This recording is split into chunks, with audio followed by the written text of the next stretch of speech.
welcome to the FAFSA Leadership Lounge, where we dive into the policies shaping the work of Florida's school leaders. I'm Michelle White, Executive Director of the Florida Association of School Administrators. And I'm Jessica Janasiewicz, lobbyist for FAFSA and for several school districts across Florida. Well, let's start this week's episode with some big and developing news. In an announcement last week, DOE Commissioner Kamoutsas was named the sole finalist for the Polk State College president position. Trustees from the state college will meet on June 3rd to consider this recommendation, and the final decision will be made by the State Board of Education. This is an interesting move. Kamoutsas has only been the commissioner for a year. It'll be interesting to see who the potential candidates for the new commissioner position will be.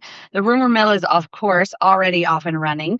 This has become a little bit of a trend with education commissioners, as former Commissioner Manny Diaz became the president of University of West Florida earlier this year. That's right. And it's not what we were expecting to talk about first thing on this week's episode, but you just never know what's going to happen in Tallahassee. So we're here to continue to bring you these updates. What we did think was going to be the first topic is special session on the state budget, which began last week. That's right. The week started out pretty fast and furious from the House. They met in their chamber on Tuesday, and they didn't waste any time to get started on the budget. They did make some good progress, but there are still some key differences between the House and the Senate proposals. So let's take a look at some of them. Absolutely. A couple of the big differences are within the post-secondary world, where the House has a proposal to include $5 million for the University of Florida's Hamilton Center, which is a school for classical and civic education, and the $22.5 million transfer of the USF Sarasota Manatee campus to New College. The Senate, however, is proposing a $6 million line to the Schools of Hope program, while the House isn't offering funding for that. That's right. But in the House's first conference for the pre-K-12 budgets, the House did concede to some of the Senate's positions, including $200,000 for patriotic portraits in classrooms. We talked about that, I think, on the podcast, and this will actually fund that initiative. And not providing $15 million in recurring grants and $5 million in non-recurring capital outlay from the Department of Education to Catholic schools, which the House had initially proposed. So leaders in the House and Senate feel like they'll be ready to vote on the budget after Memorial Day. The special session is scheduled to end on May 29th, and things are starting to look a little more positive. Of course, we'll keep you updated on everything as it happens. That's right. In last week's episode, we talked a little bit about House Bill 1279, which was a train bill that was passed in this year's regular session. And it really took shape on that final day of session. We're going to take a few minutes to dig a little deeper into what this bill means for K-12 education. Absolutely. And we know also there's a number of rules that are in development right now, also related to this bill. So you're going to want to make sure to go to the podcast notes to get the details for all of this. So first thing that the bill actually does is it tackles some issues in virtual instruction and school choice by revising notification requirements for districts to include all public and private virtual options, not just FLVS. It also authorizes students receiving the FES Unique Abilities Scholarship to satisfy the regular and direct contact requirement by attending the physical location of the private school at least 2 school days per week. The last thing from this section is that it requires DOE to make specified CAPE digital tool certificates for middle grade students, and it limits the certificates to 2 per year per student. To keep students safe and healthy, this bill authorizes public and private schools to purchase, maintain, and administer FDA-approved EpiPen delivery devices, rather than just limiting them to the auto injectors, which is what had been previously in statute. Also, for other safety issues, it clarifies that districts and charter schools can use any combination of safe school officer positions as authorized by law. Okay. Let's get into the math part of this bill.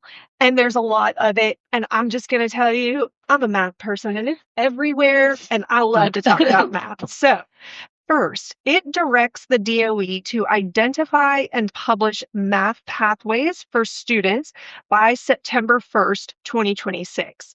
It also directs DOE to develop applied algebra courses with those identified pathways and CTE clusters by January 1 of 2027 for implementation in the 29-30 school year. So this could be really great for students as if once the DOE develops these, if our districts decide to offer these courses, it'd be another way for the students to meet that Algebra 1 credit and maybe have it be a little more relevant to what their particular area that they're studying. That's right. It is important to, it is important to note that they do still have to take the Algebra 1 EOC. So that doesn't change. But the idea is these courses would prepare them for the Algebra 1 EOC, just like the typical Algebra 1 credit.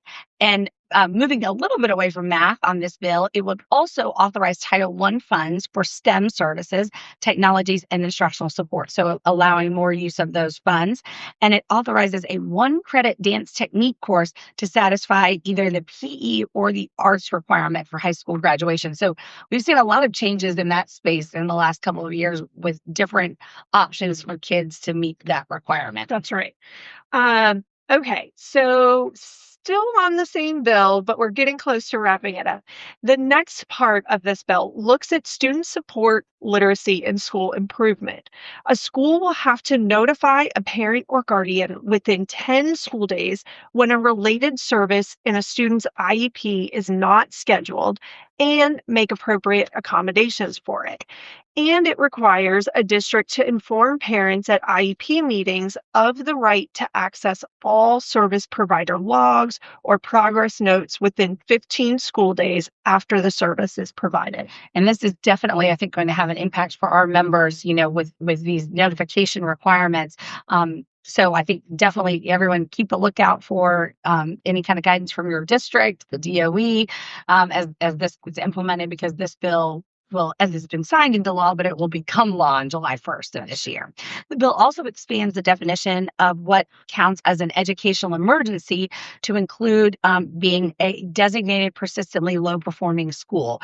The change for this would allow a district school board to exercise authority over personnel contracts, placement, and compensation of instructional personnel for those particular types of schools. The idea is perhaps then it would, outside of the bargaining requirements, the district school board could decide to maybe offer additional funds for people who come and teach at this school, that kind of thing. And that wouldn't now be required to be bargained. Okay. So, the last part of this bill that we're going to talk about is all about student success. And it will require the State Board of Education to establish a statewide uniform weighted grading system for honors courses and articulated acceleration mechanisms, which must be used by district boards when calculating high school GPAs. So that will be great. So whatever you earn, if you are in Hillsborough County, if you then move to Pinellas County, those weights for those courses will now be the same across the board. So that'll be good for students when they're trying to understand what their each weight is going to be. That some other additional pieces of this bill, it authorizes bonus funds for school districts and teachers for student successful completion of advanced courses and tests, which are aligned to bonus that are offered for other advanced and career exams. There'll be a lot of discussion on the implementation of this bill and all of its moving parts coming up soon. So we'll keep you posted on all that's happening with it and all the rule development that is associated with it. For sure. Okay. So let's talk about some additional news last week. The DOE announced the finalists for the 2027 Florida Teacher of the Year. And of course, this is always exciting to see all of the district nominees and all of the great things that they have done to make a difference for their students. So here are the 5 finalists. In no particular order, of course. So Laurel Blackburn is a math coach at Lexington Middle School in Lee County. Kendall Brown is an agricultural teacher at Harmony Middle School in Osceola County. Nicole Leon is a sixth grade literature teacher at True North Classical Academy in Miami-Dade County. Bree O'Donnell is a math and science teacher at Dune Lakes Elementary School in Walton County. And Sarah Twardy is a social studies teacher at Fernandina Beach High School in Nassau County. So across the state and in all different kinds of schools. That is wonderful. Congratulations to all of the district nominees and the 5 finalists. The winner will be announced at the Teacher of the Year celebration in July. So let's go on to some more fun news. A 16-year-old Tampa student has created his own SAT prep program using AI. That is right. So Eric McDonald from Patel High School has created ACEIT, a digital SAT prep app, and he explained why he created the app. He said, current SAT study tools online don't really provide the necessary resources that could actually help students grow, he said. SAT books are pretty bad and not very adaptive. The SAT tutors sometimes have a group of 5 to 10 students they teach and can't get an exact pinpoint on where you are. He also explained that a lot of families spend $1,500 to $6,000 for SAT prep programs, and some tutors can even exceed $12,000. The ACEIT program has both free and premium programs, with the premium costing $9.99 a month. Eric has been coding since he was 6, and he started building websites for a local business when he was 13. So that's a pretty impressive student right there. Absolutely. It's so amazing. Okay, one last interesting thing for this week's episode.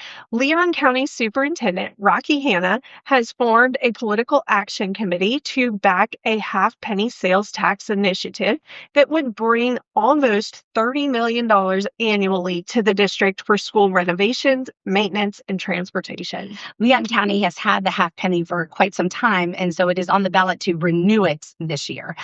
If the measure fails, projections show that as much of as a $621 million deficit for the district over the next 15 years. But some good news for the district: 2 separate polls of local voters indicated that at least 70%, if not more, of voters intend to support the extension of the sales tax. And we know that districts across the state also have similar half penny opportunities, and some of those will be up this year. Of course, we'll keep tracking that with all of our elections information as well.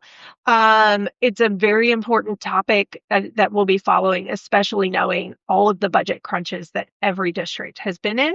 And of course, we'll see how the budget turns out here real soon. That is all we have for this week. A reminder, Discover 26 is 3 short weeks away from today. You still have time to register and come and join us. Go to FAFSA.net and be a part of the amazing things we have planned. Thank you so much for listening, and we'll talk to you soon.